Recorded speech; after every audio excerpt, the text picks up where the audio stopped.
我祖宗18代都是盗墓贼，爷爷盗墓被点了天灯，外公偷国宝被抓，老爸走私古董至今没出来。请问这样还能加入考古队吗？兄弟，你是来搞笑的吗？别人满门忠烈，你这活脱脱的罪恶世家啊！国家能给你发身份证，已经算祖坟冒青烟了。我十分无奈。就在前几天，我意外觉醒了考古系统，只要挖掘出新文物，就能根据年代获取奖励。麒麟血、黑金古刀、搬山秘术，随便一样都能让我人生翻天覆地。而系统给的第一任务就是加入考古队，可我这家庭背景，系统确定不是在玩我。不知未来如何，忽然想到什么，掏出手机点开考古队的直播，显示暂时关闭。按惯例，这种直播会不间断开启1个月，现在关闭只有一个可能，考古队出事了。我看看自己双手，除了祖传的堪舆辨位、古墓机关破解的本领，再无其他按正规途径，我绝对没资格加入。想进去只能搏一把，太吓人了！古墓里居然出了这种凶险状况，突然的异动太意外了，现场的人都受了伤，我没有乱动。四下巡视，发现一个面色发青的男人昏迷不醒，医生正用仪器给他检查，2个护士在旁边测数据。凭家传经验，我很快看出这陈教授是被煞气冲面了，土煞入人口鼻，极易起尸。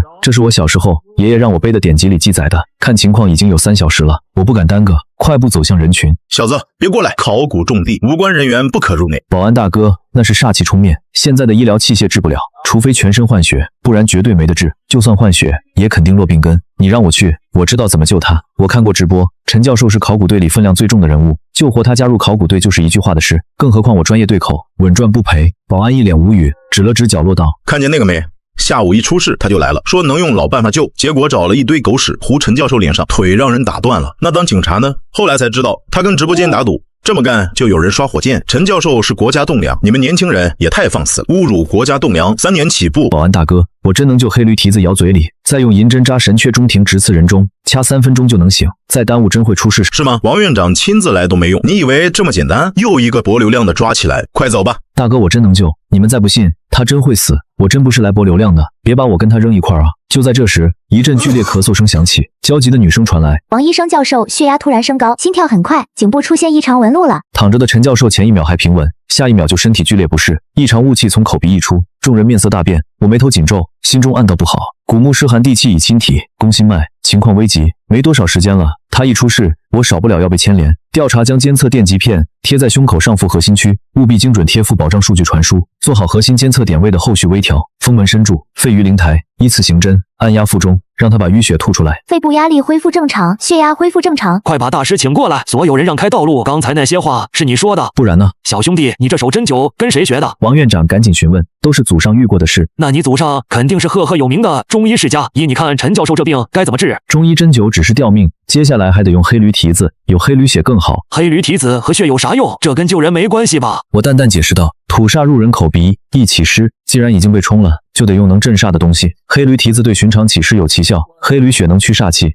法子给了，陈教授的命也保住了，仁至义尽。我也没必要非挤进去，况且老祖宗传的东西，针灸风水尸虫，哪样不是真本事？我进考古队是他们稳赚不赔，还愣着干嘛？快去找！小兄弟年纪轻轻，掌握这么高深的医术，实在难得。别夸了，我会的就这么点，治病救人我不在行，也不会什么中医，我心里清楚。盗墓我在行，救人真不行。那些封锁心脉、扎针催吐的手法，都是老爷子当年在墓里遇上尸身摸索出来记下的，书里还记着不少穴位解法，专针对古墓里的奇毒。张家世代盗墓遇过的各种奇事都记下了，如今倒成了我的本事，只是违背祖训加入考古队，但为了麒麟血还有那些盗墓要义，只能咬牙进考古队。当然我绝不承认前几天被拒多次，一气之下差点烧了老爹牌位的事。约莫半小时后，考古队斥巨资从附近买了头黑驴拉回来，我看着黑驴也不耽搁，拿匕首在工作人员帮助下轻车熟路地割开驴蹄，取血回到仍旧昏迷的陈教授身旁，在所有人茫然的目光下直接把黑驴血灌了进去，紧接着2指沾血点在他眉心，银针取出，神阙中脘2穴落针，一把掐住人中。很快所有人看着陈教授颈部的黑色纹络开始缓缓褪去，发青的面色也开始恢复。这到底是怎么做到的？你还说你不懂现场应急防护？我没解释。等陈教授面色恢复成苍白，我把现场的应急防护设备全整理好，让人把陈教授抬回帐篷。直到此刻，所有人才松了口气。小兄弟，刚才对不起，是我有眼不识泰山。我摆了摆手，古墓里的东西大都离奇，用超乎医学理解的手段处理也能理解，不少人纷纷感谢。小兄弟大人大量，别的不说，你这个兄弟我认了，等陈教授醒过来，我立刻请假找你喝酒。原先对我嗤之以鼻的考古爱好者也都站在一旁无地自容。下午很快过去，在队员们盛情邀请下，我留下吃饭。陈教授这时候醒了，得知事情经过后，大为震惊，水都顾不上喝。小兄弟，救命之情我一定铭记于心。不知你这医术从哪儿学的？祖上传下来的话说，我爷爷是盗墓贼，外祖父偷国宝被抓，老爹走私古董，能加入考古队吗？这家史太炸裂了！安保大叔满脸诧异，这小子不是来偷东西的吧？我嘴角一抽，有些幽怨。大叔，你能别戴着有色眼镜看人吗？我要是来偷东西，你们就陈教授那会儿，我早悄悄绕到后边带上东西跑了。安保大叔不好意思的挠头，哈哈，开个玩笑嘛，没戏了呗。想考考古队没门，一看就是外行，看来你得走特殊渠道。小兄弟留步，你可以留下，这是我做主了。收留我这样一个人，陈教授不怕被人抓着把柄戳脊梁骨吗？父辈的错误怎么能算在你身上？人心的成见是一座大山，但你能不顾误解出手救我，也说明你心存善意。别的不说，单是你祖辈的盗墓经验就值得我们学习。身份证给我吧，我这就派人给你办入职。恭喜宿主达成任务，系统成功启动，新手礼包下发，是否开启？开启，新手礼包开启，恭喜获得麒麟血第一阶段，可镇煞气凝聚的尸影与重影。麒麟血融入后，肌肉经脉里浮现一股暖流，我心底不免激动。前世盗墓小说里的麒麟小哥，身具精纯麒麟血，可镇世间邪祟。即便只是第一阶段教授，咱们什么时候再下墓？这个墓应该在清朝之上，里面被煞气侵染的盔甲黑影太诡异了，要不是安保部用热武器拦住，估计我们都跑不出来。现在被煞气侵染的盔甲黑影没处理，墓暂时没法下。教授，这被煞气侵染的盔甲黑影，我能处理，你能处理。被煞气侵染的盔甲黑影，可不比你驱除的煞气那玩意儿，刀枪不入。昨天热武器打头都打不死，被煞气侵染的盔甲黑影不是闹着玩的，你又不信我？没，我们不是这个意思。张明兄弟，你别误会。陈教授短暂思索，既然你想试试，那明天早上再试吧。现在已经太晚，危险。我点点头，没再说。其余人散去。我吃完饭后住进新帐篷，一夜无话。第二日清晨，我伸着懒腰走出帐篷，考古场地明显多了，一大群人拿着摄像机拍摄。一个青春靓丽的女生，应该是负责直播的工作人员。明哥，教授找你。远处传来呼喊，我抬头看去，是个留着短发戴眼镜的俏皮女生，但身材极好，紧身牛仔裤包裹着诱人曲线，笑容温和。刚加入考古队不久的实习生，我应了一声，知道了。我这就过去，朝陈教授那边走去。陈教授一见到我，就语气认真道：“你真能对付被煞气侵染的盔甲黑影？这次是全国直播，你入队本就特殊，若能立功得到人民认可，上面自然不会追究。若做不到，不仅你闹笑话，我也得担责，你明白吗？”教授，我可以的，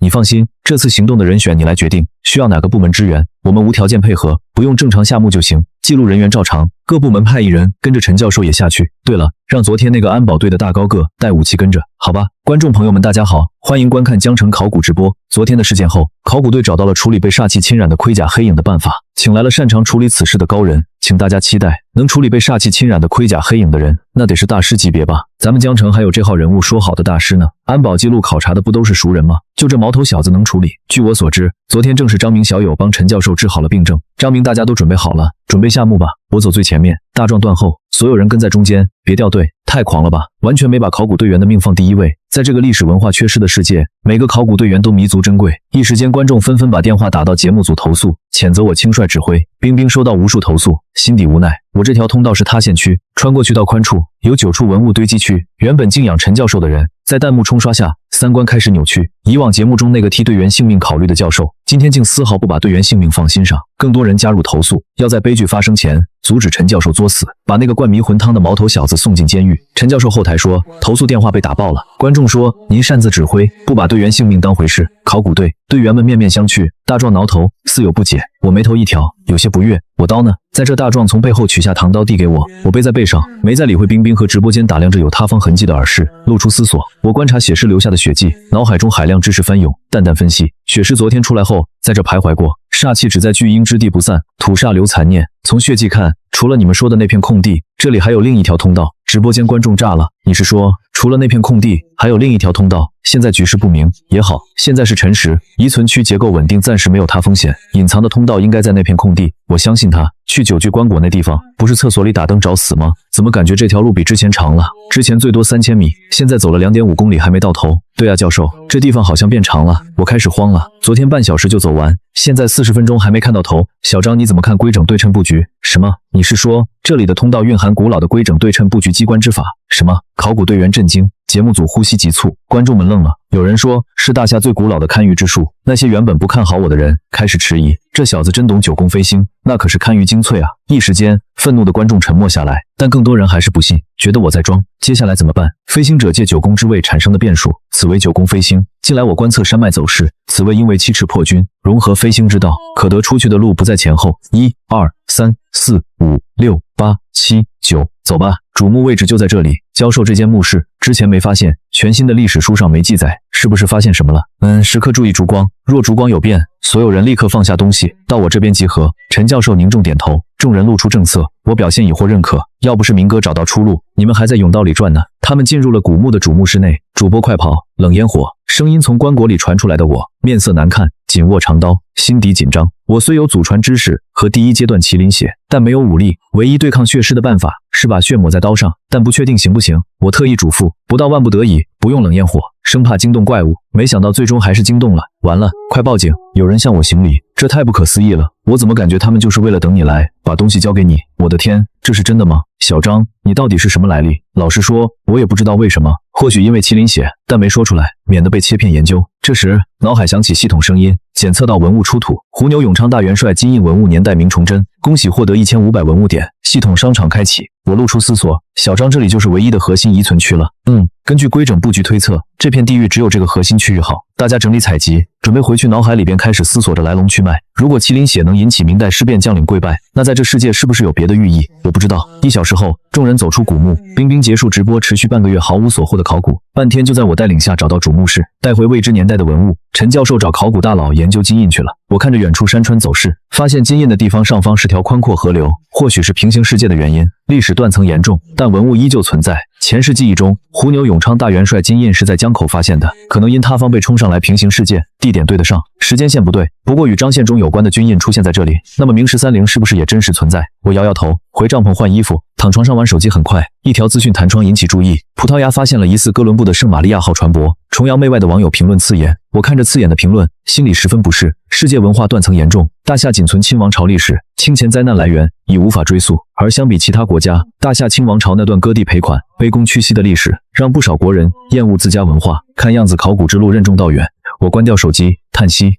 历史文化代表着一个民族的自尊，前世的大夏儿郎，哪个不是心系祖国，起起落落间铸就的民族自豪感？那才是我大夏儿郎该有的样子。崇洋媚外，自卑到了极点。我不甘心，既然能挖出胡牛永昌大元帅金印，那大明朝的绝代风华，还有大宋大唐，太悬了，得提升实力。我浏览系统商城，花1000点买下唯一买得起的古武，兑换成功。古武秉承极致杀伐的武道，可掌握超越人体极限的杀人技巧。随着肌肉变化，一招一式在脑海浮现，战斗素质快速飙升。有了古武，下次下墓遇到离谱情况也能应对了。我研究古武时，视频已冲上热搜第3，有人信，有人说是炒作讨论愈演愈烈，最后被官方出手压了下去。而国家考古总院研究发现，金印磨损腐朽程度有数百年痕迹，经残缺典籍印证，正是明末崇祯年间的胡牛永昌大元帅。金印消息通知了所有参与队员，每人获得20万起步嘉奖。陈教授还帮我申请了50万，我很意外，但在陈教授劝说下，还是收下了。他也告诉我，我的存在已被允许加入考古队，总算是定下来了。大家因这次考古发现备受鼓舞，陈教授肯定我的考古与勘舆能力，我倍感意外。在陈教授说明下，欣然领受嘉奖。他告知我，后续将一同参与江城考古队的古墓探索与文物保护工作。我跟你说，前2天江城考古地点出大事了，听说来了一个高人，不仅轻松找到了主墓室，还把里面的尸体都给镇住了。而且他还说，这墓里的东西不是我们能碰的。江城古墓出现异常，神秘高人轻松找到主墓室并镇住尸身，那不是高人，那是神，我一定要拜师。直播为捕捉样貌，他认不出眼前的我。大壮使用冷焰火后，节目组对画面进行了模糊处理，或许是这类事从未发生过，官方先行妥善处置，并暂缓公开我的存在，或许已引起相关部门注意，又或许官方早已知晓此类墓穴隐患，若有需要，自然会有人与我联络。古墓出土明代胡钮金印，消息爆全网，考古热搜引爆全民热议，文化传承不容杂音诋毁，我要跟他们兑现，高人说不定会收我为徒。可老张，你喉咙里卡了个东西吗？明哥，上面下来任务了，快来工作点一趟，还是原来位置好，我这就过去。大哥，我明天还得上班啊。明哥，发生什么事了？教授等候传达上级任务，大人物即将抵达现场，心中略带疑惑，没有多问，和团队成员简单交流后，便安静等候。很快，工作车辆驶入现场，众人纷纷起身。陈教授与考古领域资深学者一同下车，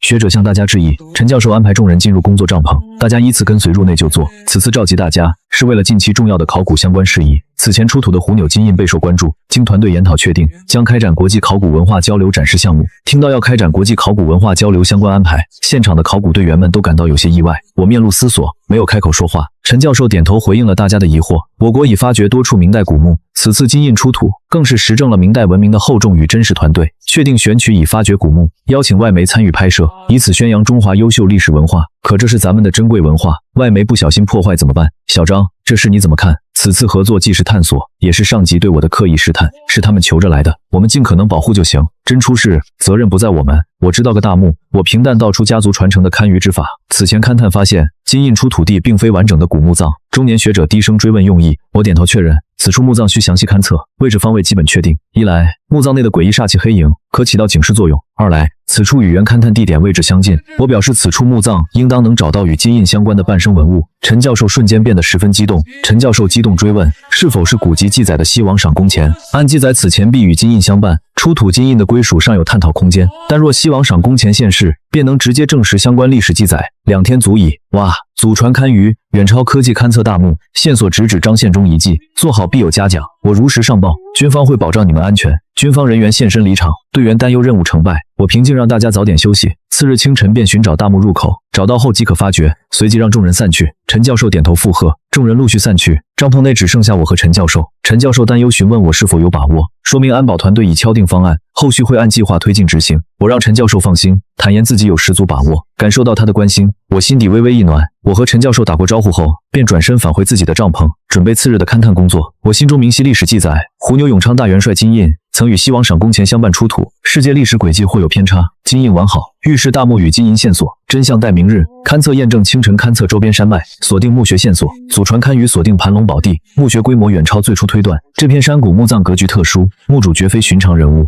我整理好勘探资料，准备交给陈教授。我原本打算次日启动发掘工作，刚走进帐篷，就看到陈教授眉头紧蹙，外媒已提前赶到原定3天后的拍摄计划，直接改成了明天。陈教授满心忧虑，坦言直播发掘若出现偏差，会对考古团队造成不利影响。陈教授提议申请延后日期，我摇头拒绝，直言对方来意明确，按计划发掘不会出现问题。陈教授迟疑片刻后，选择相信我，立刻召集队员安排工作。考古营地随即开始有序迁移，众人按指示抵达目标山谷，2小时内完成营地搭建，全员养精蓄锐，静待发掘。发掘队伍按指定点位正式动工，考古勘探工作顺利启动。此时一道生硬的话语传来，外媒摄制组已抵达考古现场进行拍摄。我正沉思着，一个外媒人员的声音传来，他质疑地说，此次考古发掘将验证历史记载。我回头望去，一众外媒人员举着设备走来，谭笑笑小声提醒我，拍摄会做好隐私保护。我摇了摇头，并不在意这些，目光沉静地看向现场。外媒主导此次拍摄工作，现场有我方媒体人员。外籍女记者上前向陈教授发问，外籍女记者询问总指挥人选，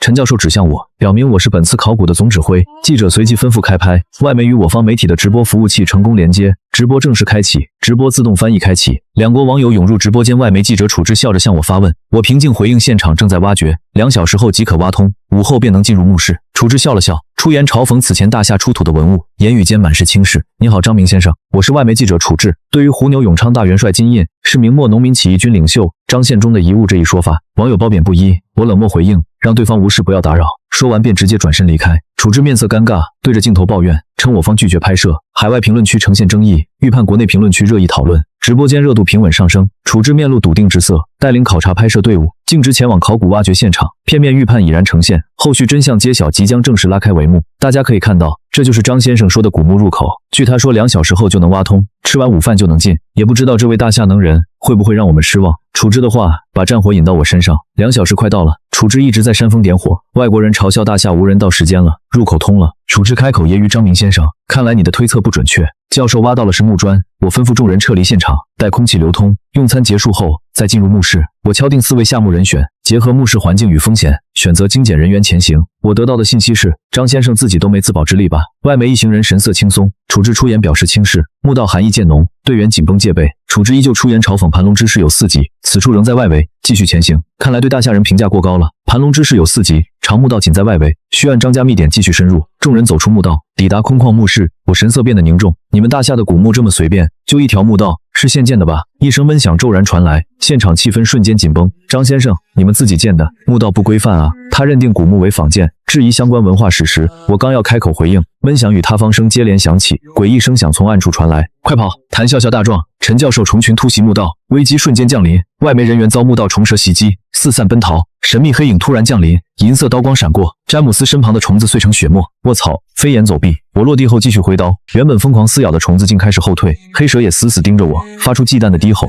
这也太帅了！詹姆斯直接跪下，一把鼻涕一把泪，谢谢爹，以后你就是我爹，大夏人都是我爹。该死的张先生，谢谢你！我扔给他一颗黑色药丸，把这个吃了，转身就走。詹姆斯赶忙吞下，扛起摄像头，跟上来那些蛇虫紧紧跟在半步之外，不敢进攻。弹幕炸了，虫子害怕明哥，明哥身上有宝物吧？我带詹姆斯来到一条散发诡异气味的河边，过了河，虫蛇被拦下，谭笑笑他们都在对面。张明，你给我解释，你们大夏到底搞什么？乔治疯了一样冲上来，抓着我的衣领，想把我们高贵的漂亮国人怎么样？你这个大夏的奴隶，抬手就要打我，直接甩了他一巴掌。詹姆斯冲上来，一巴掌扇在乔治脸上。法克界女人，要不是张先生救我，我已经死在虫子嘴里了。你想对我的恩人怎么样？又是2巴掌。乔治惊恐地看着这个暴怒的男人，他不明白，舔了自己5、6年的詹姆斯怎么会这样？詹姆斯，住手！再敢对我恩人耍花招，我让你后悔出生在这个世界！滚开！你知道我有这个能力。他把乔治扔在地上，处置蜷缩角落，再不敢出声。张先生，很抱歉，愚蠢的女人冒犯您，我对工作组的行为道歉，请您原谅我之前没站出来阻止，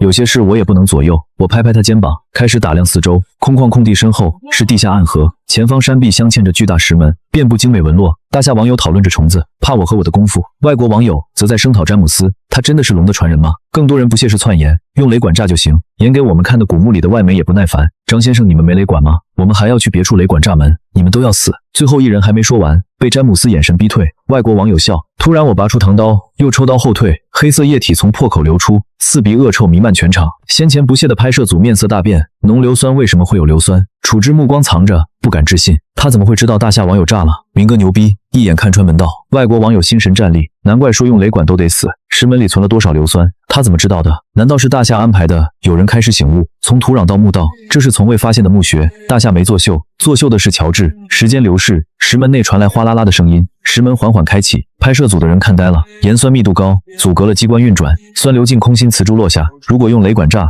盐酸溅出，还会降下石锁，门就永远进不去了。说完，我踏入通道，众人跟上半个小时后，面前出现2条岔路，我没急着走，盘膝坐下，掏出压缩饼干吃了起来。张先生，你什么意思啊？让我们看着你吃饭，坐下来吃点东西。等等，接下来的路没那么好走，我没在意，继续吃。谭笑笑他们也坐下喝水，拍摄组无奈跟着等。1小时过去，他们开始催促，外国网友又蹦跶起来，声讨没人理。詹姆斯虽然疑惑，但选择相信我，毕竟是我救了他。张先生，我们到底要等到什么时候？2小时到了，乔治壮着胆子上来问我，看着手里的虫卵，快了，快了，您这样很不负责。我们有自己的考古学家，可以替您决断，你觉得行你上，我无所谓的摆摆手。处置面色难看，想找陈教授他们劝说，没人理他，他又坐回去。詹姆斯这次没制止。半小时后，虫卵破裂，一只纯白色散发淡光的虫子飞了出来，跟着虫子选定的通道前进。史密斯先生，您是生物学家，认识那虫子吗？没见过，或许是大夏世家的传承手段。前行不久，山壁出现奇异藤蔓，史密斯激动起来。等一下，这是鬼藤，漂亮国极难存活，可以入药，对癌症有极强作用。张先生，请允许我带一株回去，研发出药物一定跟大夏交流。我面色一沉，低喝制止。我说了让你别动。低沉的声音让史密斯恐惧，但他双眼血丝，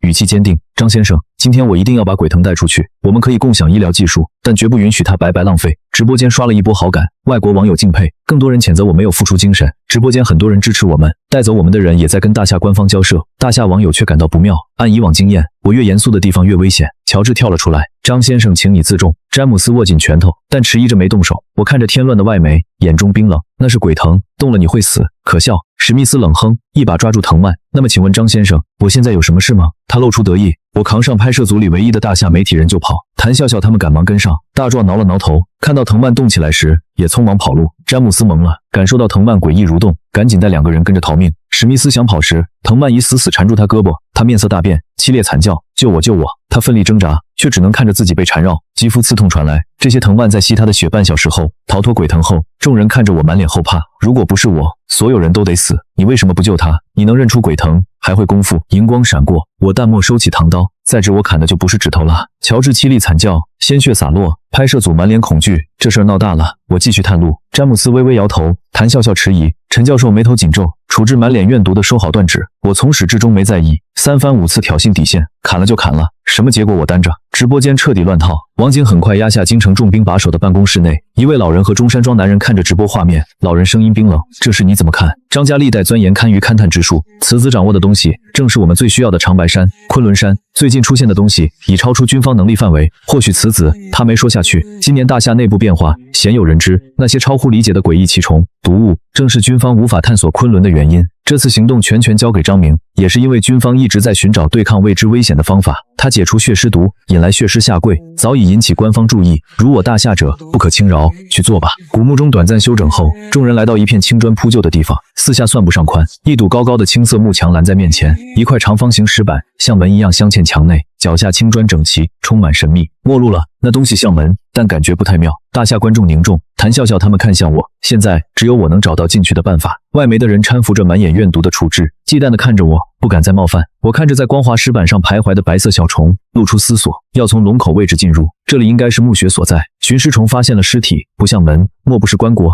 立着棺椁拦路可不是好兆头。我拔出唐刀，抬手银光一闪，刺向木砖墙缝。鼓舞第一阶段加持，用力一撬，木砖分离。我另一只手直接抓住取下，没迟疑，继续撬第二块。直播间弹幕刷屏：明哥为啥不直接砍门？他这么做肯定有道理。我要拜师。外国网友很少发弹幕，砍断手指的事已上报，等着看我被审判。古墓里，我将木砖一块块拆下，墙后景象显露，一片极大的墓室摆满陈旧装饰，强光手电也难看清全貌，但露出的冰山一角也让大夏网友激动。看到没？里面有布匹，好像是纸张和桌子，这就是明哥。我看谁还敢说明代文物是假的？谭笑笑他们呼吸急促，陈教授激动地看着我，如果不是我，他早被煞气冲面而死。考古界想证明明代存在有多难，我是考古队的福星，是中国人民之福。谭笑笑满眼期待地看着忙碌的我，小心脏跳动加快。2小时过去，幕墙被拆成足以通行的大小，那石门果然是真正的棺椁。我带领众人进入，示意大壮点燃冷烟火，白光填满墓室，这里更像书房，略带酸臭刺鼻。正中一张古老桌子保存完整，另一侧文房四宝。不远处立着落满灰尘的屏风，对面靠墙的陈旧衣柜里似乎有衣物。这间墓室堆满殉葬品，引人深思。站住！谭笑笑忽然发现处置朝四面幕墙立着的棺椁走去，我没有动。众人看去，心底一沉。我扫他一眼，没理会，继续打量四下，杀意微不可察。除去四面棺椁的怪异布局，应该还有别的墓室。至于处置的小动作，我自然清楚。这蠢女人为了报复，什么都干得出来。不过在直播曝光基础上，有些事不能明着来。陈教授初步判断是明代遗物，仿制物文房四宝与典籍记载吻合，这到底是谁的墓？谭笑笑和网友同样好奇，这些能证明明代存在，但说服力还不够，需要关键证据。按布局推算，还有一处没去俯身敲打墓室中心的几块青砖。陈教授，下面还藏着东西。大夏网友觉得离谱，没路了吧？明哥该不会想撬砖？清王朝有过心痛，但更远的朝代里，这片土地的儿郎从未弱于旁人。考古队会一步步证实。弹幕狂刷，外国人气急败坏却无法反驳。漂亮国才几百年，大夏典籍再残缺也是1000年起步。我走到东边棺椁前，抬手按下右侧幕墙，哗啦啦声响中，墓室中央出现一条幽深通道。外媒傻眼发抖 ，Oh my god， 他怎么什么都知道？机关术不是大夏人编的吗？大夏网友沸腾，众人跟在我身后，浩浩荡荡进入通道。越往下走，气氛越凝重。如果这里没有关键证据，对民族自信会是打击。谭笑笑和陈教授看向我，青色阶梯尽头，景象逐渐显现。墓室很小，一具雕刻精美的棺椁几乎占满空间。我露出沉吟，我一步上前，直接刺向棺椁。哗啦，棺椁碎石崩裂，强光手电映照下，里面的东西显露出来。卷轴好多东西，是衣棺冢。我捡起碎石一捏，挥刀撬开棺椁上层一套衣服，2个印章，零散卷轴整齐堆放，快记录下来。陈教授激动了，谭笑笑赶忙拍摄。我小心拿起衣服上的印章，底部刻着南京解元，再拿起另一个方形印章，唐伯虎。意外唐伯虎生前名声大，葬在此风水宝地说得通。衣服有明显凸起，我小心打开，是个干虫卵，物种难辨，隐约感觉这只关系到重要信息。笑笑拿密封袋装好虫卵，陈教授他们将衣服、印章、卷轴收好。众人准备上去时，尸虫竟自行飞出，围着我腰间打转。我掏出密封袋的虫卵，白色小虫直接飞到袋外。尸虫卵不对我环绕棺椁检查，总感觉落下什么。掏出唐刀，敲击青砖，很快听到异响，反手撬出青砖，一个陈旧羊皮古卷出现在眼前，还有个钱袋，西王赏功，锈迹斑斑的铜板，